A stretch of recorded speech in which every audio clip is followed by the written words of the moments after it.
आखिर ऐसा क्या हुआ कि मनीष कश्यप फफक फफक के पीएमसीएच के गेट पर रोने लगे। आखिर मनीष कश्यप के साथ पीएमसीएच में जो बर्ताव हुआ उस पर बीजेपी नेता अपना मुंह खोलने से क्यों बचते रहे?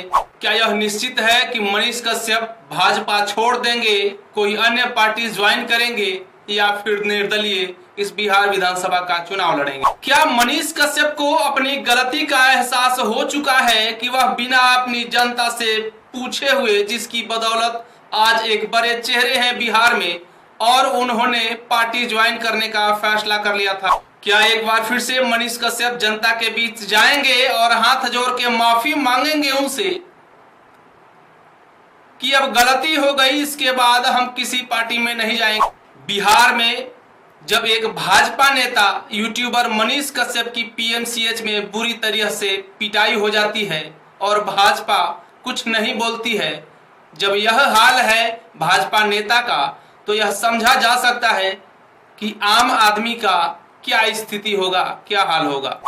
मनीष कश्यप तो अपनी बात खुल करके मीडिया के सामने रखे, लेकिन कई और सारे ऐसे लोग हैं जो दबे जुबान से भी सोशल मीडिया पर अपनी बात को नहीं रखे, लेकिन उनके साथ भी बुरा बर्ताव हुआ है। क्या भाजपा में ज्वाइन होना मनीष कश्यप के लिए इतना गलत साबित हुआ कि वह पूरे बिहार की नजरों से गिर चुके हैं?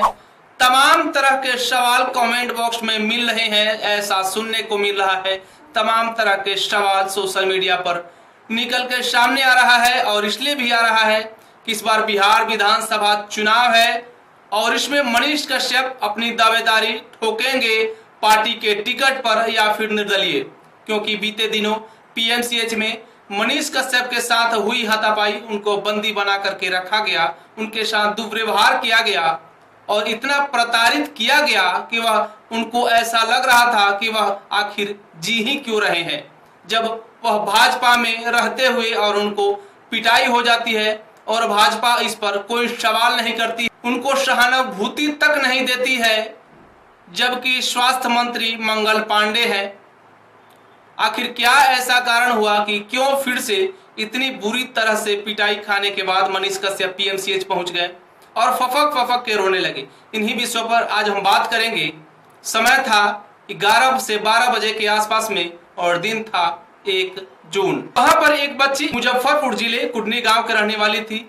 9 वर्ष उसका उम्र था और बलात्कार के शिकार हो गई थी, जो इतनी खराब स्थिति में पहुंच गई थी कि मुजफ्फरपुर सदर अस्पताल में उनको भर्ती करना पड़ा, जिसके बावजूद करीब 7 से 8 दिन उनकी इलाज चली और जब कुछ भी सुधार नहीं हुआ तो मुजफ्फरपुर सदर अस्पताल के द्वारा पीएमसीएच में रेफर कर दिया गया।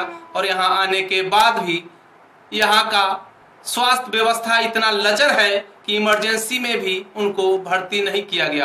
तकरीबन 8 से 10 घंटे ऐसे ही पड़े रहे और अंततः वह मौत के शिकार हो गई वह बच्ची। जैसे ही यह खबर बाहर आई, पूरे बिहार की राजनीति गरमा गई है। पूरे सोशल मीडिया पर कई सारे न्यूज चैनलों का यह सनसनीखेज खबर बन चुकी है। जैसे ही यह खबर मनीष कश्यप को पड़ी, वह वापस से अपनी निडरता का दिखाते हुए और फिर से पीएमसीएच गेट पर पटना मरीन ड्राइव वाले जेपी गंगा पथ के दरवाजे से गए और वहां जाने के बाद वह पीएमसीएच के अंदर नहीं गए, वहीं पर मेन गेट पर खड़े होकर के और वहां के लोगों से बात करने लगे, यह बताने लगे, और उनकी पीड़ा जब बाहर निकली वह रोने लगे इस प्रकार से कि मानो कलेजा ही फट जाएगा।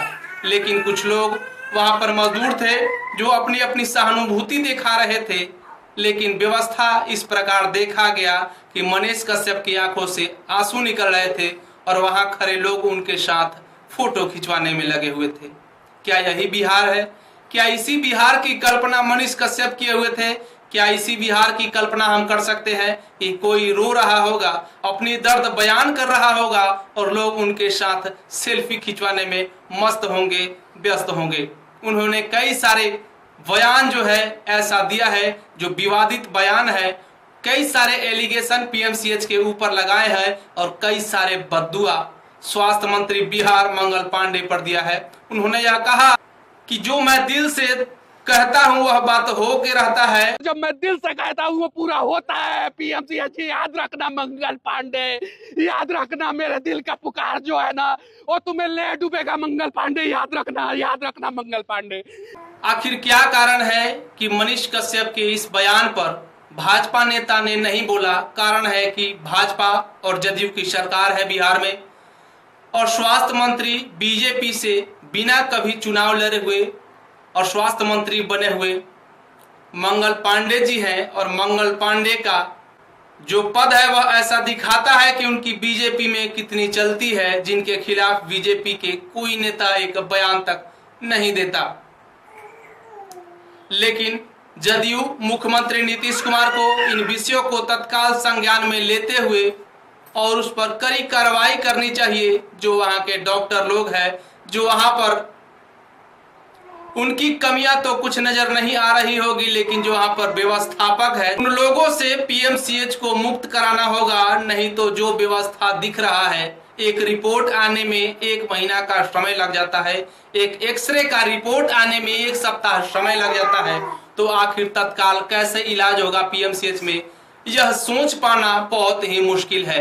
डॉक्टरों का कहना है कि इलाज के लिए जो जांच होता है वह यदि तय समय पर आ जाता है तो इलाज करने में आसानी होती है, लेकिन व्यवस्था इतना लचर है कि एक एक्सरे का रिपोर्ट आने में कई दिनों लग जाते हैं, सप्ताह लग जाते हैं, महीनों लग जाते हैं। बाकी टेस्ट को तो छोड़ दीजिए। जब इस प्रकार से कुव्यवस्था होगा तो लाजमी है कि पीएमसीएच जो कि बिहार का सबसे बड़ा अस्पताल है और आने वाले समय में जब बन के तैयार होगा तो एशिया का दूसरा नंबर का सबसे बड़ा अस्पताल होगा, और जिसकी व्यवस्था इतनी बुरी है कि बिहार बदनामी के कगार पर है। इनको सुधार कैसे किया जाएगा, यह सुधार कैसे हो सकता है, इन विषयों को मंथन करना बेहद ही जरूरी है। बहुत ही गंभीर सवाल है। जीवन के लिए स्वास्थ्य कितनी महत्वपूर्ण है यह किसी से छुपा हुआ नहीं है। जब हमारी सरकार स्वास्थ्य व्यवस्था पर लाचार हो जाएगी तो आखिर कि कैसे हम एक अच्छे भविष्य की कल्पना कर सकते हैं।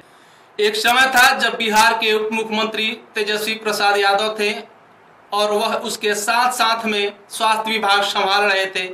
रात्रि को निकल जाते थे स्वास्थ्य विभाग में क्या हो रहा है क्या नहीं हो रहा है उसका निरीक्षण करने, और उस समय पीएमसीएच की स्थिति, पीएमसीएच में जो व्यवस्थापक है उनको ऐसा लग रहा था कि अब तो काम करना ही पड़ेगा, अब तो व्यवस्था सही से करना पड़ेगा। लेकिन अभी जो वर्तमान में स्थिति है वह आगे आने वाले बिहार विधानसभा चुनाव पर बहुत बड़ा असर कर सकता है और जरूरी है पीएमसीएच में सुधार लाया जाए। खैर, इस वीडियो को लेकर के आप अपनी राय, अपनी प्रतिक्रिया कमेंट बॉक्स में देना ना भूले। मिलेंगे अगले किसी विजुअल वीडियो के साथ, तब तक के लिए इजाजत चाहेंगे। जय हिंद, जय बिहार।